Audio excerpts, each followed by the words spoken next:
Assalamu alaikum dear students. My name is Asad Khan. Today we will discuss subject math class 9 chapter 5 exercise 5.3. First of all exercise करने से पहले हमें remainder theorem को समझना ज़रूरी है. रिमाइंडर थ्योरम क्या है? If a polynomial px is divided by a linear divisor x minus a then the remainder is p of a. इसको एक्सप्लेन करते हैं एग्जाम्पल के साथ. अगर हम किसी पोलिनोमियल को किसी डिवाइजर पे डिवाइड करेंगे, ठीक है, तो पोलिनोमियल हमारे पास पी एक्स लेट से हम कर लेते हैं P x is equal to x square plus 5x plus 3 और डिवाइडेड बाय x माइनस 2, तो डिवाइजर कर लेते हैं x माइनस 2. तो रिमाइंडर के थ्योरम के जरिए हम x माइनस 2 को क्या करेंगे, 0 के इक्वल लेंगे, x बचाएंगे तो ये आपके पास आ जाएगा x इज इक्वल टू 2. अब x की ये वैल्यू कहाँ पे पुट करनी है, पहले पोलिनोमियल में पुट करनी है. पोलिनोमियल में पुट करेंगे x की वैल्यू, तो जो भी आपके पास वैल्यू आएगी वो क्या होगी, हमारे पास रिमाइंडर होगी. हम यहाँ पे 2 की वैल्यू पुट करेंगे तो हमारे पास 17 आ जाएगी उसकी, तो ये हमारे पास क्या है, रिमाइंडर है. लो क्वेश्चन नंबर 1 पार्ट नंबर 4.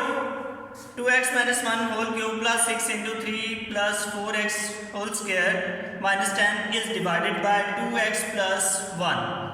अब हमारे पास पोलिनोमियल जो है वो ये दिया हुआ है, डिवाइजर है 2x plus 1. Bye remainder theorem हमने क्या करना है, डिवाइजर को 0 के इक्वल पुट करना है. 2x plus 1 is equal to 0.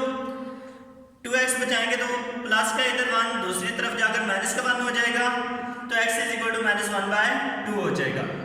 अब इसे क्या करेंगे, पोलिनोमियल में पुट करेंगे, तो जहां जहां x की वैल्यू आ रही है वहां क्या करेंगे, -1 by 2 पुट कर देंगे. तो यहाँ पे पोलिनोमियल में इसकी वैल्यू पुट करेंगे तो 2 into -1 by 2 -1 whole cube plus 6 into 3 plus 4 into -1 by 2 whole square minus 10.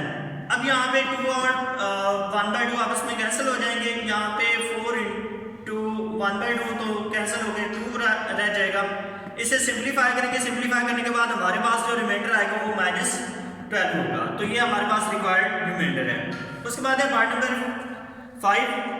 x cube minus 3x square plus 4x minus 14 is divided by x plus 2. Again polynomial हमारे पास ये आ जाएगा, डिवाइजर हमारे पास क्या आ जाएगा, x plus 2. By remainder theorem हम divisor को 0 के इक्वल रखेंगे और वहां से x की वैल्यू लेंगे. x की वैल्यू जो है वो हम पोलिनोमियल में पुट कर देंगे. उसे सिंप्लीफाई करने के बाद हमारे पास जो रिमाइंडर आएगा वो -42 आएगा.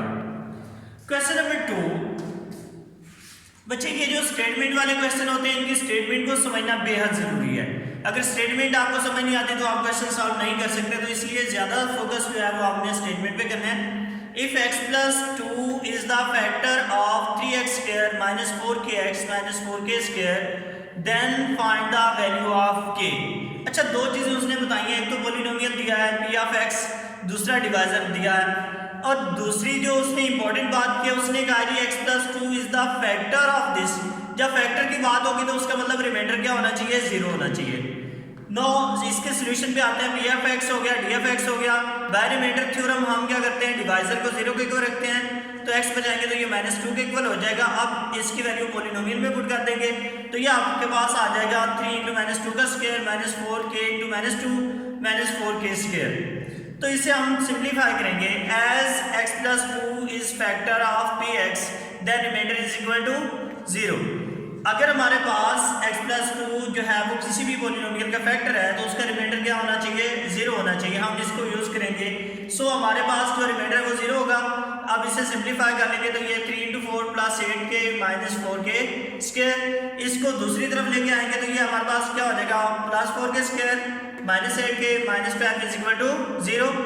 अब तीनों में जो है हमारे पास 4 कॉमन आ रहा है, तो 4 into k square minus 2k minus 3 is equal to 0. 4 दूसरी तरफ जाकर डिवाइड हो जाएगा तो ये आपके पास 0 बन जाएगा. अब हमारे पास जो है वो मिड टर्म ब्रेकिंग है, तो हमें क्या, इन दोनों को मल्टीप्लाई करेंगे k स्क्वायर माइनस 3 से. तो हमें कोई से दो ऐसे फैक्टर चाहिए जिनको मल्टीप्लाई करें तो -3 आए और ऐड करें तो माइनस का 2 आए. तो हमारे पास 3 and 1 प्लस का 1 लेंगे और माइनस का 3 लेंगे. k कॉमन आ जाएगा इन दोनों में से, तो k प्लस 1, यहाँ से -3 कॉमन लेंगे, k plus 1 is equal to 0. अब दोनों में जो कॉमन आ रहा है वो k प्लस 1 आ रहा है, तो यहाँ पे क्या बन जाएगा, k minus 3 is equal to 0. अब दो एक्सप्रेशन का जो प्रोडक्ट है वो 0 है, तो इसका मतलब दोनों में से कोई एक होगा 0 के इक्वल, तो k plus 1 is equal to 0, k minus 3 is equal to 0। यहाँ से k की वैल्यू आ जाएगी -1 और k की वैल्यू आ जाएगी 3। नो क्वेश्चन नंबर 3, इसका पार्ट नंबर 1 करते हैं। गिवन जो है वो हमारे पास p ऑफ x गिवन है जी x³ minus 12x² plus 44x minus 48 and two divisor दिए हुए हैं d1x और d2x। हमने ये बताना है कि क्या ये इसके फैक्टर हैं या नहीं है। पहले को करते हैं by remainder theorem x minus 2 is equal to 0, तो यहाँ से x की वैल्यू आपके पास क्या आ जाएगी 2 आ जाएगी।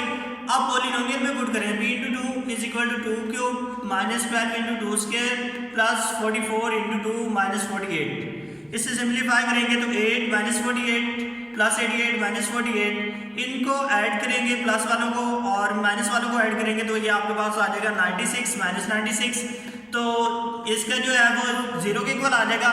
ये हमारा जो है रिमाइंडर 0 के इक्वल आया, सो x minus 2 is the factor of px। Divisor 2 दिया हुआ है उसने x माइनस 3। अब क्या करेंगे, इसे रिमाइंडर थ्योरम के जरिए x माइनस 3 को 0 के इक्वल रखेंगे, x इज इक्वल टू 3। जहाँ पे इसकी वैल्यूज पुट कर देंगे तो हमारे पास ये इसकी वैल्यूज आएगी 159 माइनस 156, तो रिमाइंडर जो है वो 3 है। As r is not equal to 0, so x minus 3 is not factor of px। Now question number 5, again बच्चे इसकी स्टेटमेंट बड़ी इंपॉर्टेंट है। Determine the value of k if px is equal to kx cube plus 4x square plus 3x minus 4 and qx is equal to x cube minus 4x plus k leaves the same remainder when divided by x minus 3। यहाँ पे उसने हमें 2 polynomial दिए हैं px and qx और 1 divisor दिया है, और मेन थिंग जो है उसने कहा है कि ये इन दोनों के जब हम उसे वैल्यूज पुट करेंगे रिमाइंडर थ्योरम के जरिए तो हमारे पास दोनों की जो है वो p of x q of x की जो रिमाइंडर होंगे वो सेम होंगे। गिवन डाटा हमारे पास px है, qx है और डिवाइजर क्या है dx is equal to x minus 3। हम अब सॉल्यूशन में जाते हैं। फर्स्ट ऑफ ऑल px को चेक करते हैं, px is equal to kx cube plus 4x square plus 3x minus 4। By remainder theorem हमारे पास डिवाइजर क्या था x minus 3 is equal to 0 आ जाएगा, x is equal to 3। x की यहाँ पे वैल्यूज पुट कर देंगे और उसके बाद उसे सिंप्लीफाई करेंगे तो हमारे पास आ जाएगा 27k plus 36 plus 9 minus 4, 27k plus 41 हो जाएगा। इसे हमने नाम दे दिया r1 का, r1 means remainder 1। No qx is equal to x cube minus 4x plus k, तो यहाँ पे अब हम क्या करेंगे, अगेन x माइनस 3 की जो value x is equal to 3 आई थी तो उसे पुट कर देंगे तो ये आपके पास आ जाएगा 27 माइनस 12 प्लस k, तो 27 में से 12 निकालेंगे 15 हो जाएगा, 15 प्लस k, तो ये हमारे पास रिमाइंडर 2 आ गया। गिवन कंडीशन क्या थी कि दोनों के रिमाइंडर क्या होंगे, सेम होंगे। It's means that r1 is equal to r2, तो रिमाइंडर 1 और रिमाइंडर 2 को इक्वल रखेंगे, 27k plus 41 is equal to 15 plus k। अब इसे दूसरी तरफ लेके आए तो ये बन जाएगा 27k minus k is equal to 15 minus 41। 27 में से 1k निकालेंगे तो आपके पास 26 बच जाएगा इज इक्वल टू माइनस 26। ये 26 से इधर मल्टीप्लाई आएगा, दूसरी तरफ जाएगा तो डिवाइड को हो जाएगा, तो k is equal to minus 26 over 26, k is equal to minus 1। This is required value of k।